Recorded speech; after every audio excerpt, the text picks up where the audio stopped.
After you watch this video, you will no longer struggle to understand what project management is. You will not ask people, explain project management to me. You understand for yourself, and you also be able to explain to people what project management is and what project managers actually do. Hey tech kids, my name is Naomi Omonowa Igbinovia. I'm a project manager and I'm also a tech enthusiast. I'm here to teach you about project management, everything in tech, how to learn tech roles, how to do your CV, and everything tech. Today, I'll be sharing with you what project management is and what actually happens in the project management life cycle. So we'll be using a demo project for Don Jazzy. One second. I actually made this post on Instagram, but I just wanted to explain it in a video for those people who do not like to read long things. So if you want to see this post, just go to my Instagram, Naomi Omono, and you'll be able to see this post. So this is what I'll be referencing. So it says Naomi is a project manager. She was contacted by superstar Don Jazzy to help manage Jazzy Burger in the UK. Please disclaimer, note that this is a demo project. It's not a real life project. It's just an illustration that I used to help to make you understand what project management is. So the first thing first is the project charter. Now, what is the project charter? The project charter is an official document that is issued to a project manager or that is issued to successfully say that the project has begun. Now, the project charter contains the project manager's name, the project sponsor's name. Who are project sponsors? Project sponsors are people who are responsible for the financing or the decision making of the project. Usually, it's the owner of the project that is the project sponsor, but in big companies, there are people appointed to be project sponsors, right? So it contains the project manager's name, sponsor's name, the scope of the project. What is the scope of the project? The scope of the project is simply everything that the project entails. Like, what are the deliverables? What are we doing in this project? Everything that the project entails is the scope. You can also call it the overview of the project, right? So the scope of this project is opening at least one Jazzy Burger location in the UK, planning, marketing and promotions, hiring and training staff, setting up suppliers for food and equipment, ensuring legal and health compliance. Now, the key stakeholders are people who have the authority to make decisions in a project. That is Don Jazzy, the project manager and the team, and the UK government authorities. That is because you can be planning something and regulations might be against you. So the government is a key stakeholder for some projects.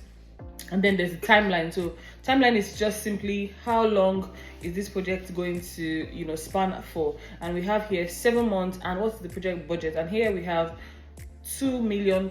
Remember again that this is a demo project. No part of this is real. It's just used for educational and illustrational purposes, right? And then success criteria. What is success criteria? Success criteria is simply the things that would the signals that would tell the project sponsor or the project manager that this project is a success. So when all these things happen, it means that the project is going on smoothly. So it's used to measure success of a project or a project manager. So here we have successful store opening, good customer feedback, meeting sales target of £10,000 in the first month. So it means that once we hit our sales target of £10,000 in the first month, we have one success criteria done. And once we open our store, we have one success criteria done. And if customers are engaging with us, telling us that this burger is really nice and stuff like that, it means that we are hitting our success criteria, right? So all these things are contained in the project charter. The charter is very important for reference because sometimes the project sponsor might say, "Oh, I did not ask you to do XYZ," and you say, "Oh, you actually did ask me." So the charter is a document that guides you as a project manager and the project team on what exactly to do and when exactly to do it, right? So there are phases in project management. Now, these phases help you to understand what actually goes on. It helps the project manager to be able to organize. It helps the project team to be able to put together what the activities that are going on in each of these phases. And the first phase is the project initiation. Now, in this scenario, using Don Jazzy as an illustration, the initiation activities will be the meeting with Don Jazzy, obviously, as the project sponsor, to be able to understand his goals, manage his expectations. This meeting is actually very important because you don't want to do things that your project sponsor doesn't want. And then also we are researching the market. Project managers usually manage projects in diverse fields, so sometimes we are new into that industry. We need to know what's going on in industry to be able to manage this project effectively. So in this stage, we're researching the market, we're defining the project, decide what needs to be done, choosing the location, hiring all the resources that we need, resources that is staff, or if we need to buy equipment, buying the equipment that we need to, go on the project. Then we're identifying the key people. Key people are people that might be important in our journey. For example, we're looking for suppliers, we are looking at the food agencies in the government, we're looking at food and hygiene certificates, everything that we need to actually succeed in this project. And the next thing is we're presenting the plan to the sponsor to approve. So after doing all this research, obviously if you're a project manager, you know that you should collect a percentage of down payment. So obviously you're paid to commission the project. You should present the sponsor with your plan to say, hi, look at what I've researched, look at what I plan to do, and get his approval. Usually the sponsor's signature is on the project charter. So that means that the project has officially started. Once the signature, your signature, the project sponsor signature, it means that the project has officially started and you're now set to go. So these steps, so the first stage is the initiation, and this is basically what happens in the initiation, just going around the project and seeing what's going on. And then the next phase is the project planning. Now this is where the project manager plans with her team, his or her team, in-depthly on how to do it. So for example, the activities that go on is you already have your team. Remember that in the initiation phase we did hire team members. So you already have your team, and the next phase is the project planning. In this stage you set goals and timeline. You sit with your team to say, okay, this is the project, introduce the project, what are we going to do within 1 month, so you set the activities for that time frame. So in project management, timeline is actually very, very extremely important, because if you don't have timeline, you might end up missing the entire deadline. So you break down everything into timelines. And so also you create the budgets for different activities in this stage. So as project managers, obviously you have the project entire budget, but you need to break it down so that you're not overspending or underutilizing the resources. The next thing is also to assign responsibilities. This is where you tell the developer, okay, developer, you're in charge of doing the website, kitchen or head of catering or whatever, you're in charge of developing the recipes, customer service, you're in charge of inviting people for the opening. Just share activities in this phase among your team members so that everybody knows what they're doing, so that they will not say that they don't understand what's going on. And then in this phase as well, as a project manager, you need to identify the risk.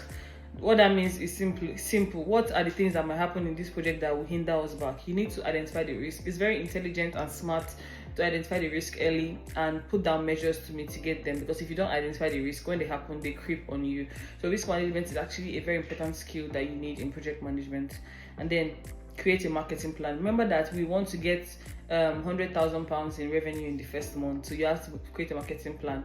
Do we need to use influencers? Are we going to run ads? What are we going to do to be able to make sure that we hit that milestone?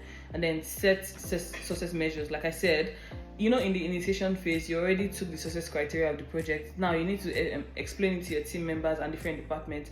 You have to break down success criteria into each of these people in the team to say, okay, head of kitchen, once you develop all the recipes, it means that you have hit a success criteria. Web developer, once you're finished doing the first demo, you have hit a success criteria. I don't know, any other team member, set success criteria for them so that they will actually know that they are making progress for themselves and for their department. So once all this planning is done, the next stage is the project execution. Now this is usually the longest phase in project management, because this is when the actual work goes on. This is when everybody is doing their thing. This is when everybody is delivering their thing. Obviously, as a project manager, you need to be having meetings with your team almost every day. You need to be updated on everything that's happening almost every day, because you don't want anything creeping on you, right? So in this phase, you're obviously, with the plan in place, you're setting up the location, hiring and training other staff that are not in your project team, starting brand campaign of the restaurant to actually promote it to people so that they know that Jazzy Burger is coming to UK. So work with suppliers to make sure that they know how much of things that we're ordering before we start. This time you're solving any problems that anybody has in the team. You're just going back to back from different people, making sure that everything is put together. Like I said, this is the longest phase in project management, because this is where the actual work goes on. So you should be communicating with your project sponsor in case of new development or in case anything creeps on you, because to be honest, things are very unexpected. Anything can happen, and you need to make sure that you are on top of it. And then you're preparing also, running final checks to ensure that everything is okay, everybody's on their A game. So So after this execution phase, Jazzy Burger is ready to welcome its first customers, right? Now the next phase of project management is the project monitoring and controlling phase. What happens in this phase is, let's assume that the restaurant is already open in the execution phase, right? What happens in this monitoring and controlling phase is you're actually checking that all the activities that you have done is actually going well. For example, like I said, the restaurant is already open, so remember that we have hit one of our success criteria, which is opening the restaurant, right?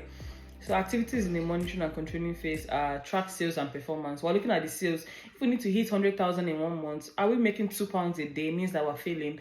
We need to make sure that everything is going well. We're managing the budget, making sure our quality is top notch. Regular team meeting, let everybody be updating. Web developer is telling you how many orders from the website.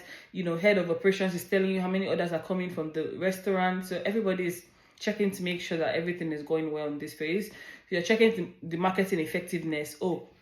All the money you're spending on marketing, is it working? Do you need to reduce your ads? Do you need to go to TikTok instead of Facebook?